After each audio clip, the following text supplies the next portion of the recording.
What's going on, guys? Sterling Basketball Cards here with another video. Today I'm going to be showing off what I think are some of the most undervalued cards that I have in my collection. Just some cards I think have some real potential to go up over time.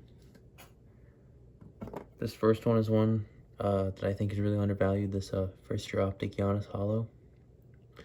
The main reason I say this is because if you look at some of the prices of the other players like LeBron or Curry or even the Dwayne Wade, is like 5 times this Giannis, and I think that's just ridiculous.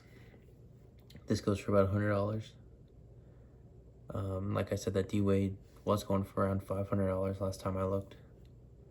So yeah, I just think Giannis has the potential to be an all-time great and be a way better player than Wade. So I think that should go up.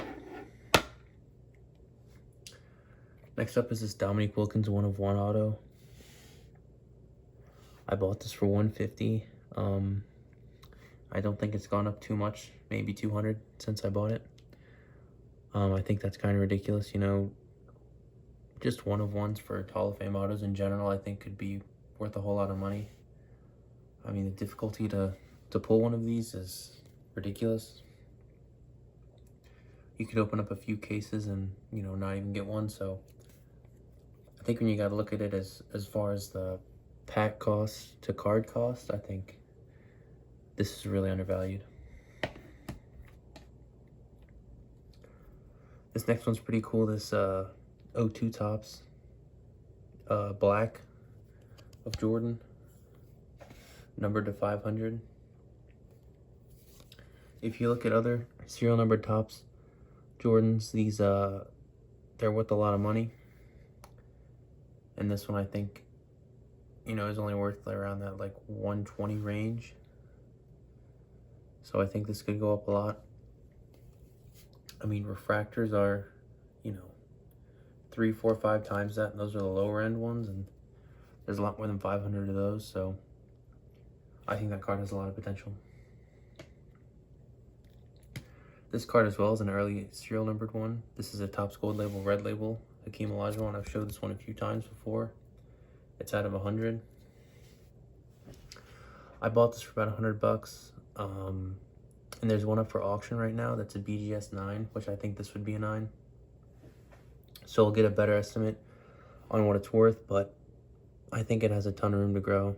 You know, the difficulty to hit one of these from 1999, numbered to 100. That's a pretty short print for that time period. And I think it just has a lot of upside. And that's what I if I could give one suggestion for when you're buying, is just try to find things that you think are undervalued, things you think could go up over time. And the best way to tell that is just, you know, from doing a lot of research and, you know, learning the hobby. This next one is a 61 Fleer Elgin Baler. This is the inaction. I think 61 Fleer for any Hall of Famer is super undervalued, but when you're talking about a guy like Elgin Baler, it just has so much room to grow. You know, this is one of the first 3 sets, 48 Bowman, 57 Topps, and 61 Fleer.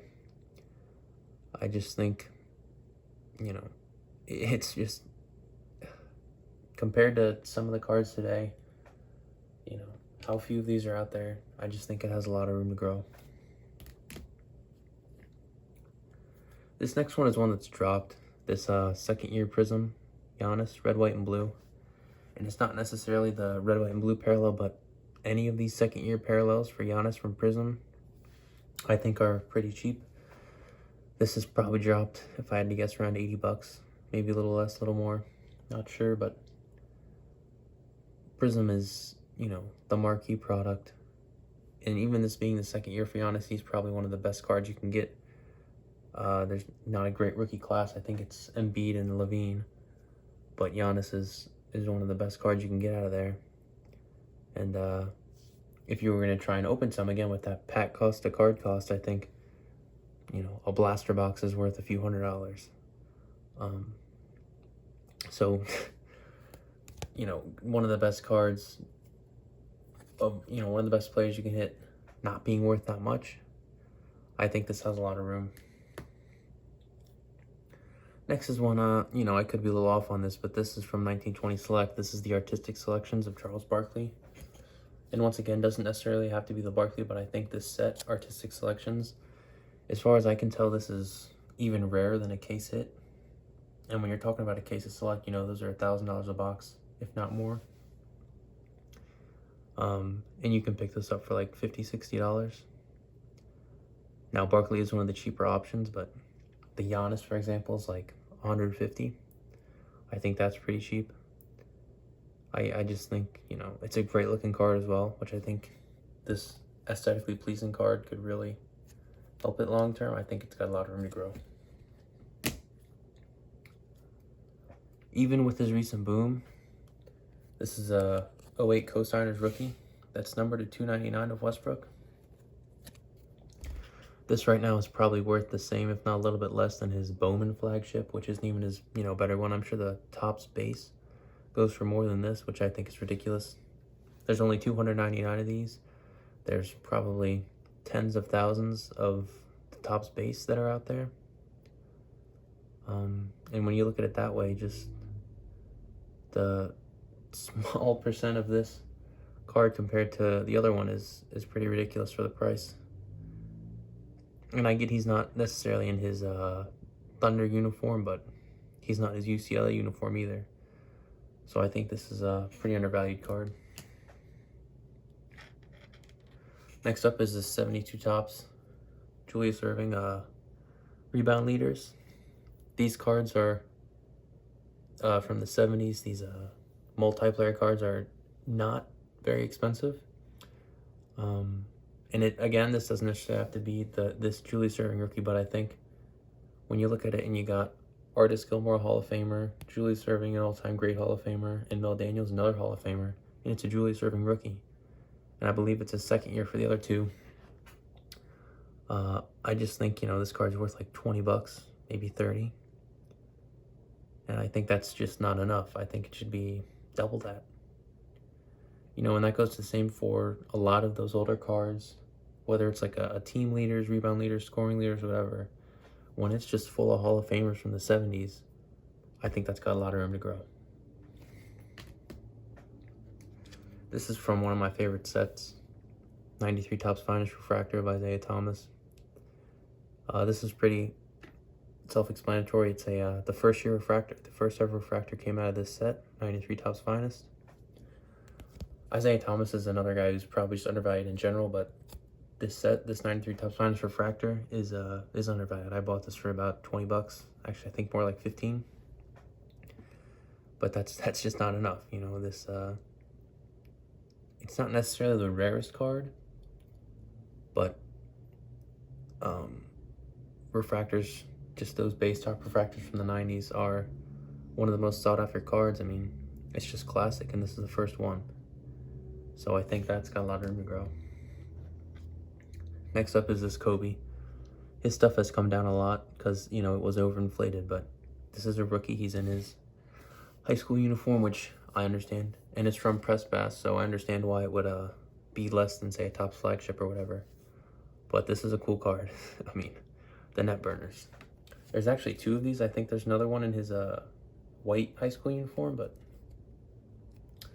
I think that, you know, it's again an aesthetically pleasing card, and it's a rookie. I think it goes for about 15 bucks. I see no reason why it couldn't be worth 50. They're pretty cool though. I own a lot of 86 Fleer.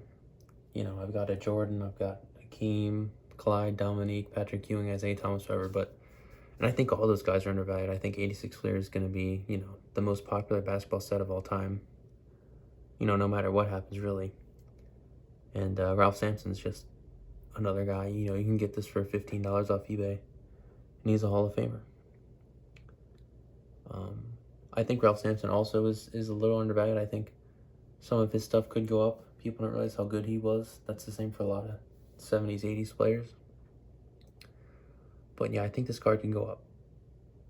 86 Fleer in general, and this Ralph Sampson. Next up is this Prism Instant Impact of Zion. I think Zion's fairly undervalued you know, across the board, if you look at his serial numbered rookies, you know, you can pick up a Chronicles at 149 for like $70, maybe even less, which I think is ridiculous. But this card in particular, this Instant Impact, you look at now this was a couple months ago, and I just remember looking at these were going for about $10, and the Lucas were going for about 50. And I understand that Lucas should be worth more, but is he 5 times better than Zion? I don't think so. I think Zion's got the potential to be just as good as Luka, you know? And when his cards are going for a fifth of the price, I think that's got to be a good pickup. And then last up is this 87 Fleer. Clyde Drexler, and again, once again, doesn't have to be the Clyde, just any of these guys that had their rookies in 86 Fleer, so their second year, 87 Fleer, I think, is undervalued. So many second year guys, or just second year cards of whether it's LeBron or Kobe or Jordan or whatever, right there, they've gone up a lot. But a lot of these Hall of Famers and the 87 Fleer, having it be their second year, I think has a lot of room for growth. I have the Hakeem, I have that graded. I've had a Barkley, Malone. I think they're all too cheap. But that'll do it for the video. So thanks for watching. Hope you guys enjoyed. You know, this that's kind of what I do. That's how I've been able to grow this big of a collection, by finding cards like these that I just think are undervalued and waiting for them to go up. So if you enjoyed it, please leave a like and subscribe. I really appreciate you guys watching.